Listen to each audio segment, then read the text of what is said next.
coalition. Now, the planned resumption of oil exploration in Turkana has hit a hurdle as residents demand compensation before drilling begins at the Amosing and Ngamia 1 oil fields.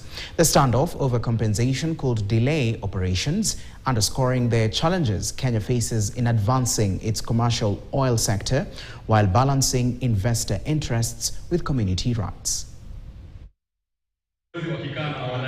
Among the issues which we've had is the issue of compensation for land, especially the recent Gazette notice that was given by the Ministry of Energy that they want to acquire land compulsorily.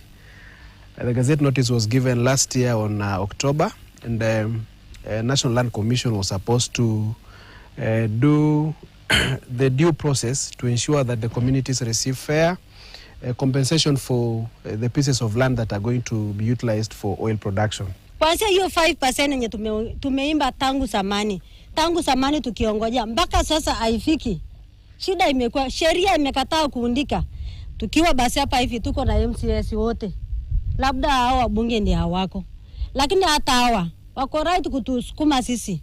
Hiyo pesa yetu iingie na itusaidie. Vijiji karibu 5 upande ya Lokori kwa Chadin Ward zote zinaama, na hao community wanasema hawajui watahama wapi, wajaambiwa hata watahama wapi, wajaambiwa pesa ngapi ndio wameambiwa watalipwa, na wao wameambiwa wafungue accounts, wamefungua KRA, lakini hayo yote hawajui ni nini inafanyika, hata hawajui pesa ngapi watalipwa.